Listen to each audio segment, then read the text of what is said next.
It may seem surprising when it comes to women in a highly developed and progressive country like Japan. But what if I tell you that until the age of 23, the age of consent was 13, and there are unspoken rules and prohibitions for women in the country? I will tell you what happens in families with young girls. From a very young age, girls in Japan are taught that their main task is to successfully get married and dedicate themselves to family and husband. This might seem like something done in many countries. So what's the big deal? Well, girls are not planned for any education. They are not encouraged to pursue hobbies or discover their likes. And their goal is already predetermined to be servants. In families with sons, girls often see how differently their brothers are treated, receiving more attention and respect for no apparent reason. This teaches girls to feel less important and prepares them for the role of obedient wives, second fiddles. In families, this is not malicious intent, but rather following long-standing traditions. Even in children's cartoons, you can see that the image of a woman often boils down to being a helper and support for men, even if they are the main heroines. These images emphasize ideals of beauty and obedience that are supposed to be inherent in women. These upbringing moments set the tone for life, and if a woman does not meet these expectations, for example, if she remains unmarried or strives for independence, she may face misunderstanding and even discrimination in a society where such traditions still hold strong.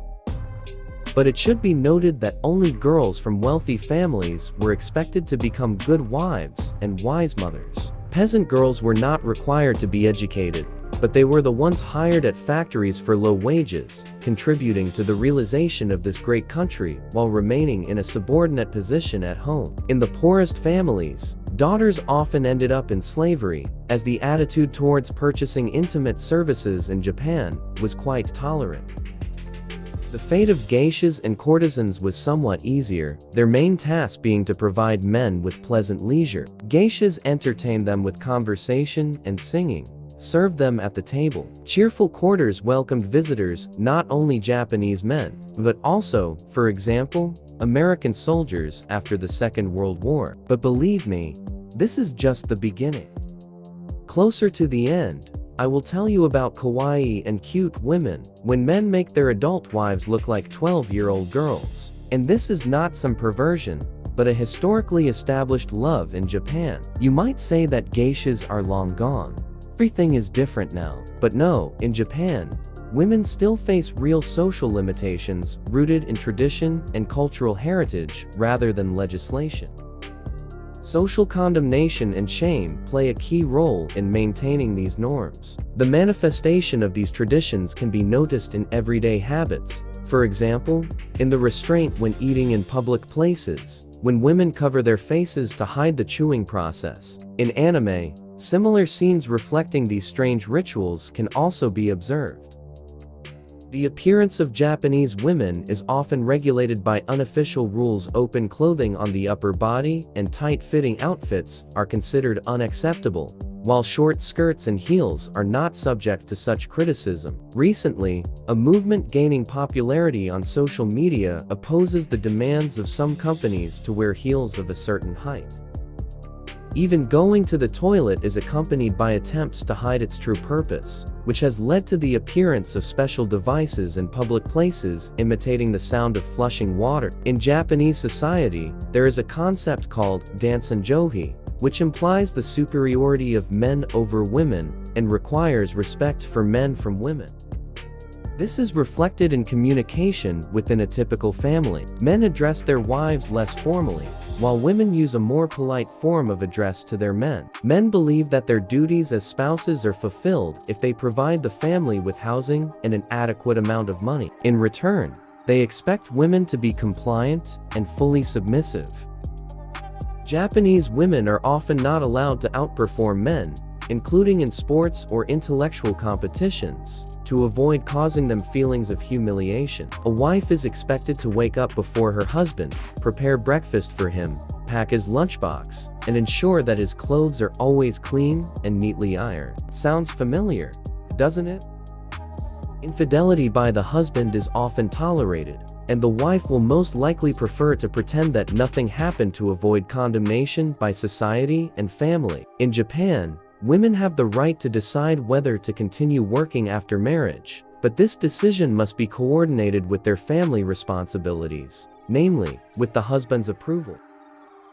In recent years, many women have preferred their careers over marriage, which is reflected in the country's birth rate. Japan, despite its high level of development, ranks only 120th in the global gender equality rating, positioning it lower than in many other countries, including the United Arab Emirates.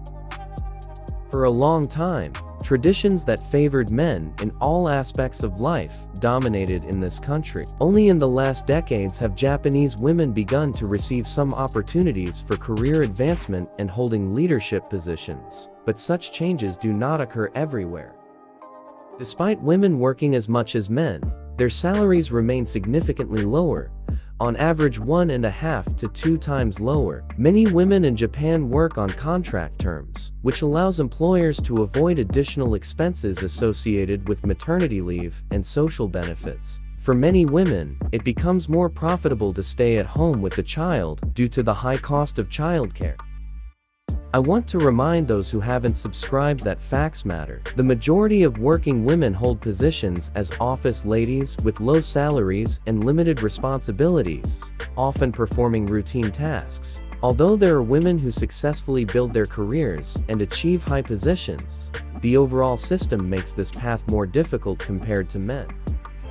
It is worth mentioning separately the profession of flight attendant in Japan, which is traditionally associated with women, where men do not play a significant role. This is one of the few areas where women dominate, but this is more of an exception from the general trends in Japanese society. Regarding Japanese stewardesses, I have something to tell you, but I'll do it a little later.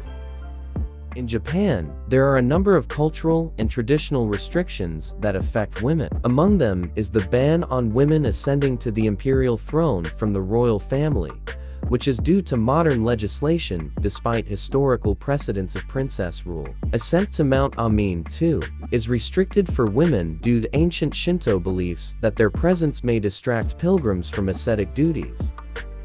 Capsule hotels, initially created for men, often remain inaccessible to women due to their initial target audience of businessmen and late-night bar visitors to prevent women from disturbing sleep. Participation in sumo for women is also limited, including a ban on entering the ring, which is due to Shinto religious prescriptions. In the culinary field, there is a stereotype that women cannot be chefs, especially in traditional sushi restaurants, due to the supposed influence of their hormonal cycle on the temperature of their hands, which allegedly can affect the quality of the dishes served. These restrictions reflect deeply entrenched views on gender roles and traditions in Japanese society that are truly frightening. There are also many myths and misconceptions about Japanese women that do not always correspond to reality. For example, the notion that many of them have a wrong taste and crooked teeth is erroneous. In reality, among Japanese women, there is a fashion for intentionally curving one of the incisors, which is considered cute and adds a special charm to appearance according to local beauty standards.